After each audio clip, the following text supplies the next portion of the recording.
जीवन वह नहीं है कि हम कैसे और किस स्थिति में पैदा हुए हैं। जीवन तो वह है जो हम बनाते हैं। कई बार हम अपने से जो एज में बड़े होते हैं उनके दिए हुए सुझाव को नजरअंदाज कर देते हैं, लेकिन बाद में हमें अफसोस होता है कि शायद मैंने उस दिन उनकी बात मान ली होती तो आज मेरे साथ ऐसा ना हुआ होता। एक बार गिद्धों का झुंड उड़कर एक द्वीप पर चला गया। वह द्वीप समुद्र के मध्य में स्थित था। वहां बहुत सारी मछलियां, मेंढक और समुद्री जीव थे, इसलिए वहां पर गिद्धों के लिए खाने पीने की कोई कमी नहीं थी। सबसे अच्छी बात यह थी कि वहां कोई जंगली जानवर जो कि गिद्ध का शिकार करे वैसा कोई जंगली जानवर नहीं था। वहां गिद्ध बहुत प्रसन्न थे। इतनी आरामदायक जिंदगी उन्होंने पहले कभी नहीं देखी थी। उस झुंड में ज्यादातर गिद्ध युवा थे। वे सोचने लगे कि अब वे जीवन भर इसी द्वीप पर रहेंगे।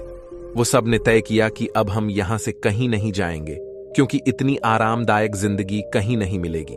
किंतु उन सब के बीच एक बूढ़ा गिद्ध भी था। जब वह युवा गिद्धों को देखता तो चिंतित हो जाता। उसे हमेशा यह चिंता रहती कि इस आरामदायक जीवन का इन युवा गिद्धों पर क्या प्रभाव पड़ेगा। क्या वे वास्तविक जीवन का अर्थ समझ पाएंगे? यहां उनके सामने कोई चुनौती नहीं है। ऐसे में जब उनके सामने मुसीबत आएगी तो वे उसका मुकाबला कैसे करेंगे? बूढ़ा गिद्ध बार बार यही सब सोचकर परेशान रहता था। बहुत सोचने के बाद एक दिन बूढ़े गिद्ध ने सभी गिद्धों की एक सभा बुलाई।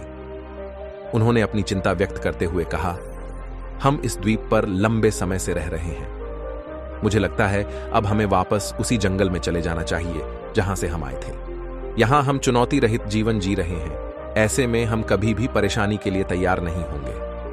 युवा गिद्धों ने उसकी बात नहीं सुनी।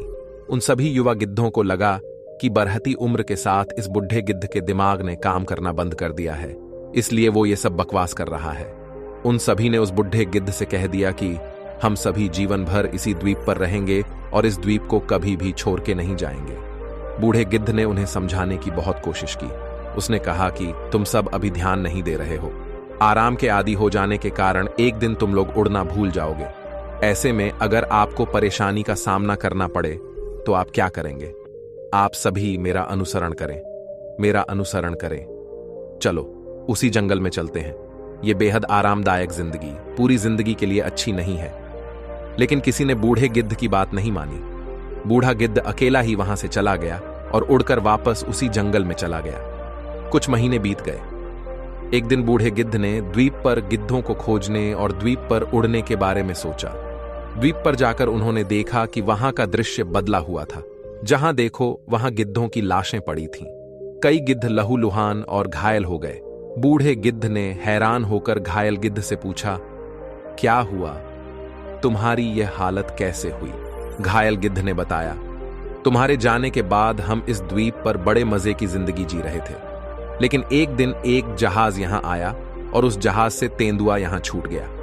पहले तो उन चीतों ने हमें कुछ नहीं किया, किंतु जब उन चीतों को कुछ दिनों के बाद ऐसा एहसास हुआ कि हम उड़ना भूल गए हैं, हमारे पंजे और नाखून इतने कमजोर हो गए हैं कि हम किसी पर हमला भी नहीं कर सकते या अपनी रक्षा भी नहीं कर सकते, तो उन्होंने एक एक करके हमें मारकर खाना शुरू कर दिया।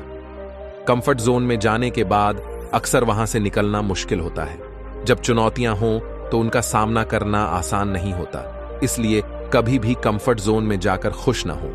हमेशा अपने आप को चुनौती दें और परेशानी में रहें। अगले पल के लिए तैयार रहें। जब आप चुनौती का सामना करना जारी रखेंगे तो आप आगे जीवन जीने के लिए तैयार हो रहे होंगे। चुनौतियां और परेशानियां कठिन समय के निर्माता हैं, इसलिए चुनौतियों और परेशानियों पर पछतावा न करें और खुशी से उनका सामना करें और आगे बढ़ें।